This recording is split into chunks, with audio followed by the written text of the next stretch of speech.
भारतीय लोकतंत्र और इलेक्टोरल रिफॉर्म्स का मूल हर व्यक्ति को वोट का अधिकार है और उनके वोट से चुनी हुई सरकार है।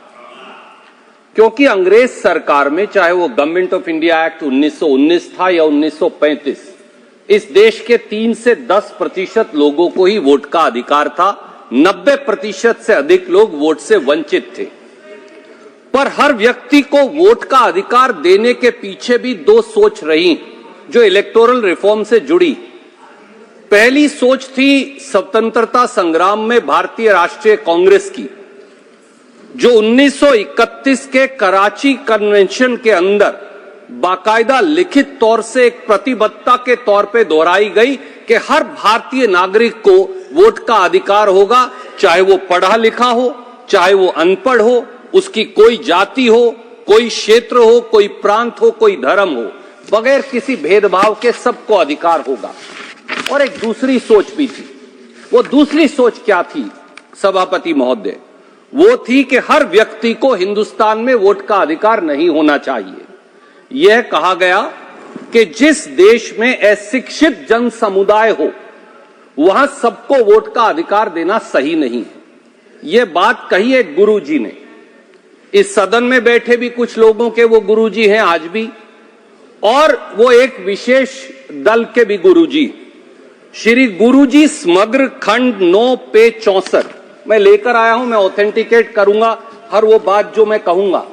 उसमें बाकायदा कहा गया है ना, कोट, प्रश्न, क्या आप वयस्क मताधिकार के पक्ष में हैं? उत्तर, वयस्क मताधिकार सभी देशों में नहीं है, केवल वहीं है जहां शताब्दियों का अनुभव है और जहां अशिक्षित जन समुदाय को मताधिकार प्रदान करना अनुचित प्रतीत नहीं होता। सर्वप्रथम जन समुदाय को शिक्षित करना आवश्यक है। यानी गुरुजी ने कहा, अनपढ़ को, कम पढ़े लिखों को कोई मत का अधिकार नहीं होना चाहिए। बात यहीं नहीं रुकी सभापति महोदय। कॉन्स्टिट्यूएंट असेंबली ने 26 नवंबर 1949 को भारत का संविधान पारित कर दिया, जिसमें हर व्यक्ति को वोट का अधिकार दिया गया। ऑथेंटिकेट करेंगे, इस ऑथेंटिकेटिंग 26 नवंबर 1949 को संविधान पारित होने के 3 दिन बाद आरएसएस के मुखपत्र ऑर्गेनाइजर में ऑथेंटिकेट कर रहे हैं। सर, मैं उसकी प्रतिलिपि भी लेकर आया हूं, सदन के पटल पर रखूंगा। 30 नवंबर 1949 को एक नीतिगत लेख लिखा गया और वहां कहा गया कि भारत के साधारण नागरिक को बुद्धि और विवेक पर सवालिया निशान खड़ा कर दिया गया और उसको वोट का अधिकार देने पर भी सवाल खड़ा कर दिया गया। ना, quote from that article which I am placing on the table of the House. It said, quote, but realizing the inertia of the common man to think out political issues and vote intelligently, we cannot be over optimistic about universal adult franchise. यानी भारत के लोग बेवकूफ हैं? आप ये कह रहे थे 3 दिन संविधान के पारित होने के बाद। सर, बात यहां भी खत्म नहीं हुई। उसके बाद पहला चुनाव आया देश का।